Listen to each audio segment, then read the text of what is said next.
Telangana municipal ఎన్నికలపై ముఖ్యమంత్రి Revanth Reddy Zoom meeting నిర్వహించారు. ఈ సమావేశంలో TPCC chief Mahesh Kumar Goud, incharge Meenakshi సహా పలువురు మంత్రులు పాల్గొన్నారు. మున్సిపల్ ఎన్నికల సర్వే నివేదికలను పీసీసీ చీఫ్ సీఎంకు వివరించారు. కాంగ్రెస్ పార్టీ 90% స్థానాలను కైవసం చేసుకోవాలని టార్గెట్ నిర్దేశించారు. రెబల్స్ లేకుండా జాగ్రత్తలు తీసుకోవాలని సూచించారు.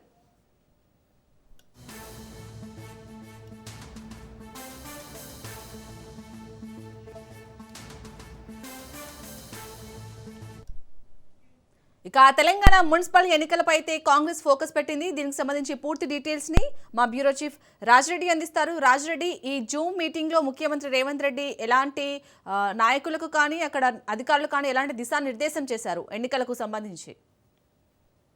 ముఖ్యమంత్రి రేవంత్ రెడ్డి విదేశీ పర్యటన ఉన్నటువంటి నేపథ్యంలో జూమ్ మీటింగ్ నిర్వహించారు. ఈ యొక్క జూమ్ మీటింగ్లో పీసీసీ అధ్యక్షుడు, అదేవిధంగా కాంగ్రెస్ వ్యవహారాల ఇన్ఛార్జ్ మీనాక్షి నటరాజన్తో పాటు మంత్రులు పాల్గొన్నారు. ముఖ్యంగా మున్సిపల్ ఎన్నికల్లో అనుసరించవలసినటువంటి వ్యూహం పైన కూడా చర్చించారు. అసలు తెలంగాణలో మున్సిపల్ ఎన్నికల్లో వాతావరణం ఎట్లా ఉంది, ఎన్ని నామినేషన్లు దాఖలయ్యాయి, కాంగ్రెస్లో ఉన్నటువంటి వాళ్ళు రెబల్స్ ఏ మున్సిపాలిటీలో ఎక్కువగా ఉన్నారు అనేది కూడా పూర్తిగా ఆరాధించినట్టు తెలుస్తుంది. ముఖ్యంగా చూసుకున్నట్టయితే మంత్రులకు ఇప్పటికే ఇన్ఛార్జీలుగా కూడా ఆ బాధ్యతలు అప్పచెప్పారు. ఈ యొక్క నేపథ్యంలో గెలుపు ప్రామాణికంగానే మున్సిపల్ ఎన్నికలకు వల్ల దాదాపు 90% స్థానాలను మున్సిపల్ స్థానాలను కైవసం చేసుకోవాలనేది కూడా దిశానిర్దేశం చేసినట్టు తెలుస్తుంది. అయితే మున్సిపల్ ఎన్నికల్లో గెలవాలంటే ఓవైపు అభివృద్ధి సంక్షేమం ఏం చేశాము ఈ 2 సంవత్సరాల్లో ప్రజలకు వివరిస్తూ, అంతేకాకుండా ఇప్పుడు మున్సిపల్ ఎన్నికల్లో నామినేషన్లు ఎక్కువగా వేశారు కాబట్టి కాంగ్రెస్ పార్టీలో ఉన్నటువంటి అధికారంలో ఉన్నటువంటి నేపథ్యంలో పోటీతత్వం ఎక్కువగా ఉంటుంది కాబట్టి ఖచ్చితంగా టికెట్ ఆశించే వారంతా కూడా నామినేషన్స్ చేస్తారు. అయితే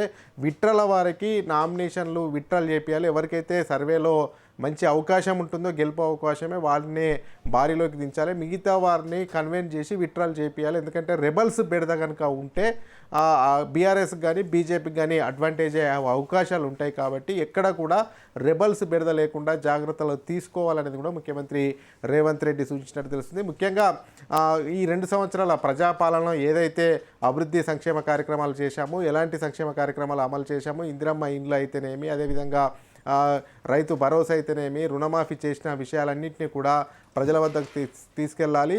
ఖచ్చితంగా మున్సిపల్ ఎన్నికల్లో సానుకూలమైనటువంటి ఫలితాలు సాధించాలనేది కూడా ఇప్పటికే ముఖ్యమంత్రి రేవంత్ రెడ్డి దిశానిర్దేశం చేసినట్టు తెలుస్తుంది. ముఖ్యంగా చూసుకున్నట్టయితే రేవంత్ రెడ్డి ఈరోజు నైట్ హైదరాబాద్కు వచ్చే అవకాశం. ఆ తర్వాత ముఖ్యమంత్రి రేవంత్ రెడ్డి 2వ తారీఖు నాడు మంత్రులతో సమావేశమై ఆ తర్వాత జిల్లా పర్యటనలు ఖరారు కూడా అయ్యే అవకాశం ఉంది. ఎందుకంటే ఈ మున్సిపల్ ఎన్నికలను కాంగ్రెస్ అత్యంత ప్రతిష్టాత్మకంగా తీసుకుంటుంది.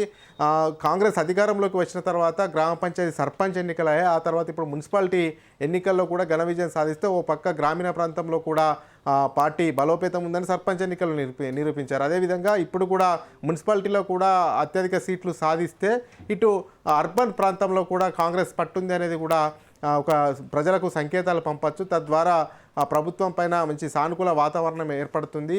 అదేవిధంగా ప్రభుత్వం 2 సంవత్సరాల పాలన కూడా విజయవంతమైనట్టు ఉంటుందనేది కూడా కాంగ్రెస్ లెక్కలు వేసుకుంటుంది. ఈ యొక్క నేపథ్యంలో ఎట్టి పరిస్థితుల్లో మున్సిపాలిటీలో ఏమైనా లోపాలు ఉన్నా ఎక్కడికక్కడ సమన్వయం చేసే బాధ్యతలను కూడా మంత్రులకు అప్పగించారు. ఏ పార్లమెంటు పరిధిలో ఉన్నటువంటి మంత్రులకు ఇన్ఛార్జీలు అప్పచెప్పారు. ఆ పార్లమెంటు పరిధిలో పూర్తి బాధ్యతలు వాళ్ళే తీసుకోవాలనేది కూడా ముఖ్యమంత్రి సూచించినట్టు తెలుస్తుంది. మొత్తానికి మున్సిపల్ ఎన్నికలను కాంగ్రెస్ చాలా సీరియస్గా తీసుకుంటుంది, అత్యంత ప్రతిష్టాత్మకంగా తీసుకుంటుందని చెప్పుకోవచ్చు. రాజరెడ్డి, మరి మున్సిపల్ ఎన్నికలు ఫిబ్రవరి 11న జరగబోతున్నాయి. సో ఆలోపు కూడా ప్రజల్లోకి ఎలాంటి అంశాలను తీసుకెళ్లే అవకాశం ఉంది కాంగ్రెస్ పార్టీ?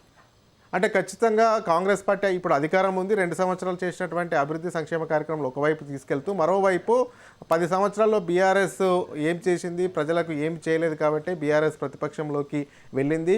ఓవైపు కాంగ్రెస్ అభివృద్ధిని చూడండి, మరోవైపు బీఆర్ఎస్ 10 సంవత్సరాల్లో పాలనలో ఏం అందించలేకపోయింది అనేది ఒకటెత్తు. మరోవైపు కేంద్ర ప్రభుత్వం నుంచి కూడా పెద్ద ఎత్తున నిధులు రావట్లేదు. కేంద్రము తెలంగాణకు మొండి చూపిస్తుంది కాబట్టి రాష్ట్రంలో అధికారంలో కాంగ్రెసే ఉంది. మున్సిపాలిటీలో కూడా కాంగ్రెస్నే గెలిపించుకుంటే మళ్ళీ అభివృద్ధి అనేది శరవేగంగా జరుగుతుంది అనేది కూడా ప్రజల్లోకి తీసుకెళ్లే అవకాశాలు అయితే కనబడతా ఉన్నాయి. Shalini. Right, thank you Raj Reddy.